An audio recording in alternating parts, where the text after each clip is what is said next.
All right, we have here a 2008 Hummer H2 SUT. I picked this one up about 2 months ago. Had a 2003 for a little while last year. I really enjoyed it, but had an offer I just couldn't refuse. So, obviously can't say no to a dollar, and ended up selling that one. And ever since, I've been missing the Hummer. So, started on the prowl for a new one. I knew I didn't want another, 03 to 07. They obviously all look the same exterior wise, but interior was changed from 2008 and 2009, and also the drivetrain changed in the 2008-2009 model year.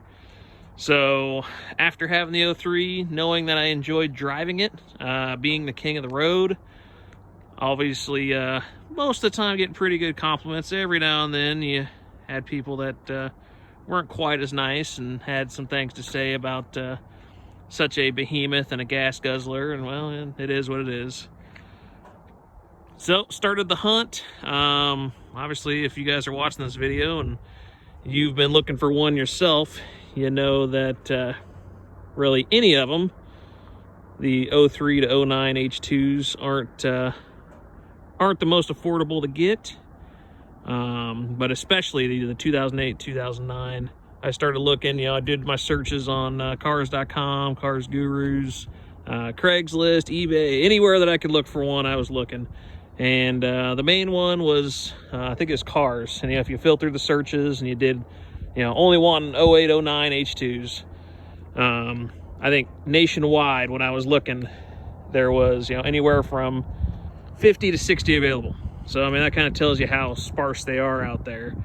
And I'd always just look every day and try and see what I could find. So I found a couple that I liked. Actually, I was getting ready to fly out to Connecticut for one. Dealership had it, price was good, everything was set ready to go. I had a couple more questions I was waiting for on the dealer, and they did not answer those for me. And obviously I'm not about to make the flight without getting all the specifics.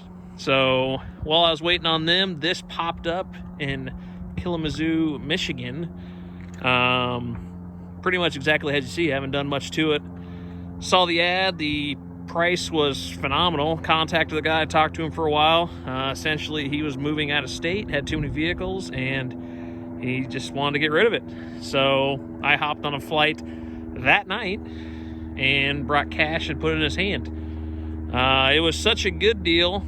I think I got this for Carfax claims that it's worth about 22, 23 private party. I think it's worth more than that. Obviously, they're being a little more conservative. It just depends on the person and the day. But I got it for significantly less than that. So, not a bad deal. Only downfall, I've always told myself, don't buy a car at night. And I kind of had to with the circumstances, and when I found it, I just had no choice. I flew in. I didn't get into Michigan until about 11 o'clock. It was dark. It was raining. It was a crappy night. Met the guy at the airport. I drove it to a gas station. Everything looked great, drove great. I did not see this very well on the night and in the rain. This looks significantly better. I'll see if I can attach a picture and show you what it looked like before. But woke up the next morning after buying it, all happy and giddy, went outside, and my heart sunk because the whole passenger side looked like somebody just ran it through a ringer and just had a Scotch-Brite pad up and down the whole side. Luckily, I know how to clean cars and fix them, and used to detail back in the day. So before showing the wife, I had to bust the polisher out and make it look better. Obviously, this still isn't where I'd like it to be. Need to get it to a PDR guy, see if he can get, there's a little bit of a dent in both doors. And I think I am going to have to wet sand it and buff and polish it again. And that should get it back to where it needs to be. But it's got the 22-inch XD wheels with the Hankook Dynapro tires, which is awesome. Got there, checked the date codes on them. Date codes on the tires were from late of 17, and tread was still like new. So couldn't have been on the truck for very long. It's got a matching back spare rim tire. If obviously if something happens, I've got a full-size spare and don't have to worry about it. Clean overall truck. It's exactly what I was looking for. I'm kind of glad the other dealership, well, I mean, in not so nice a word, screwed me, because that truck wasn't exactly what I was looking for. It was silver, and actually it was white SUV, and pretty stock, nothing crazy with that one. And it had a ton of miles. It had about 240, where this one, I bought it with just over 175, which it's still high, but you know, it doesn't have 200 yet, and it had extensive maintenance history. Ran the Carfax on it. Not the guy I bought it from, but the person that had it before him always took it to the Hummer / Cadillac dealer and had everything maintained.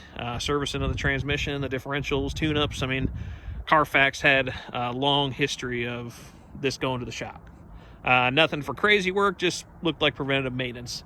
I need to contact the dealership and see if they can give me a little more detailed records on that, but just seeing that on the Carfax made me feel a little bit better, showing up and actually seeing it in person, because the gentleman's pictures were okay, but they weren't phenomenal by any means.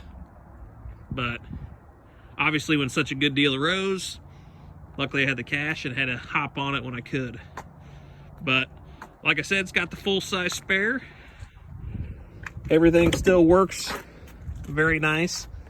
You have to bear with me. It's a little cold here in Iowa. It's about 20 degrees. Everything's kind of frozen up, but as you can see, a little frozen. It did not have the cover on it when I got it. I was a little bummed at first, because obviously it's supposed to have the bed cover. But I have been using this as a truck. It's a little hard, obviously. It's not a full-size truck. You know, I went from a 14 High Country Silverado to this, and this bed is, I don't know what, 2.5 feet, 3 feet deep.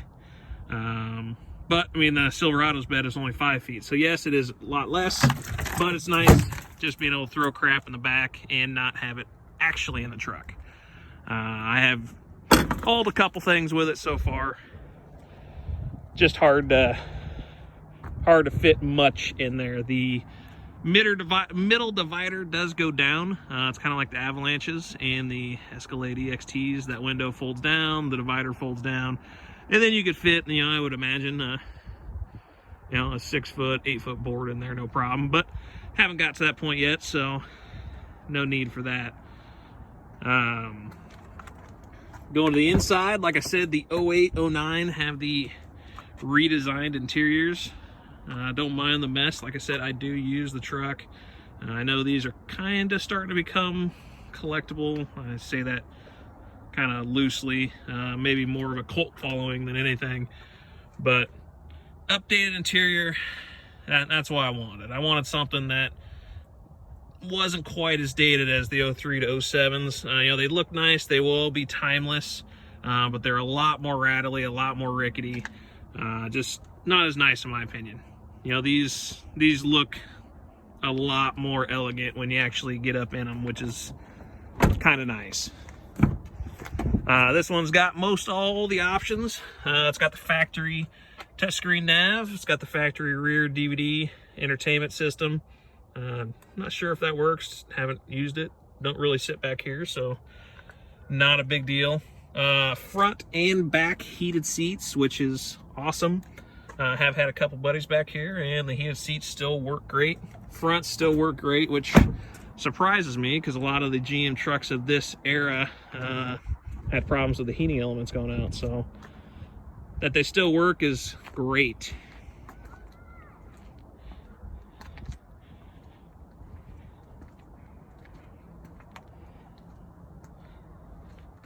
Like I said, it's not a show queen by any means. It's going to need a little bit of cleaning, a little bit of loving. But we'll get there when it's not so cold outside.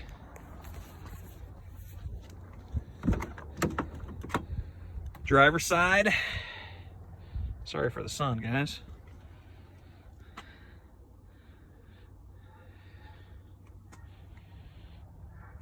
a little dirty. Sorry, like I said, middle of winter in Iowa, so you know, got to deal with what you got to do. Heated seats, memory seats, power folding mirrors, power windows, power locks, you know, all the frills that you'd think it'd have. Power rear slider, like I was talking about earlier, does have the option for the power windows down, all the windows down at once, which is, you know, kind of cool, because they actually just put that in the 2019 Silverado, their new redesigned, and this thing's a 2008, so huge sunroof.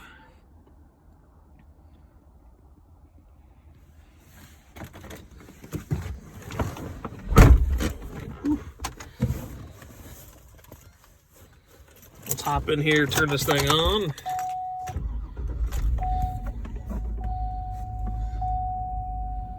Well, like I said, factory touchscreen navigation still works well, but I think it'll probably get upgraded at some point.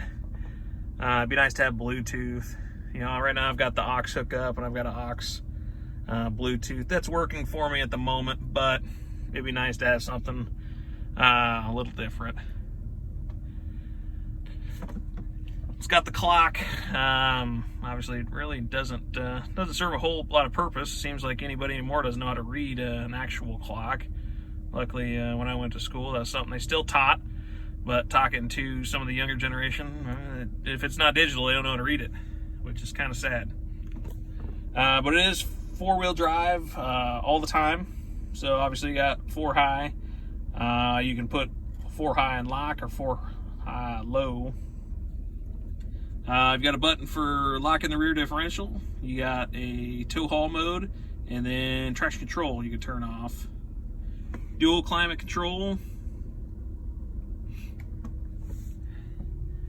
And then, like I said, the updated interior. You got the updated dash, kind of similar instrument cluster that you'd have in a 07 to 13, 14 GM truck. Same with the steering wheel, nothing too fancy. Hummers are a little different. They've got the manual shifting, paddle shifter there, so I can throw it down in manual and actually paddle shift through 1 through 6, which is kind of interesting.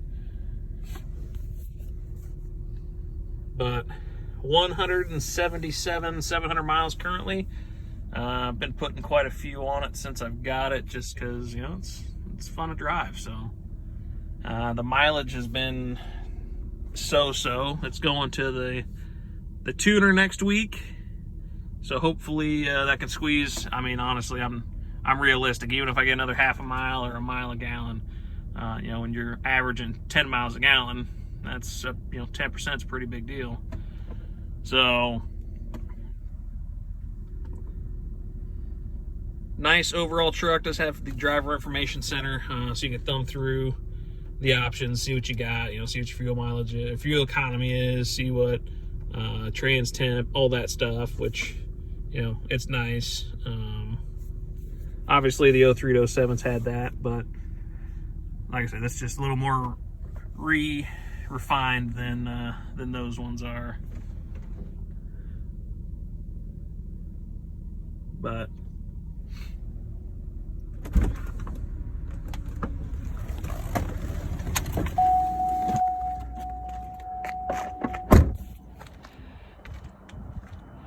I'm sure I'll shoot another video at some point on this, but just for those of you that are looking at the 08, 09 Hummer H2s, I guess here's one for you to see. I know I was trying to find one to just drive. I wanted the 08, 09 to drive and see what the difference was, because I'd seen them, but I'd never driven one to see what the power difference was, things like that. And the closest one to me was Kansas City, which is about 3-4 hours. And I just made the decision that I don't need to drive one that bad. I know that it's going to be a better driving experience than my last one. And with everything I've seen on people looking for them, I obviously know they're desirable and sought after. So I kind of just went off of that and took the leap. So 08 Hummer H2 SUT. Thanks for watching, guys. I will put some more videos up on it. Not sure what. Unfortunately, I've done a couple small preventative things to it. Tune up, clean the throttle body, things like that. But should be pretty self-explanatory. It's just a normal GM, 6.2 liter. So we'll do a few more things, see what we can come up with, and I think it'll be a fun truck. Thanks much.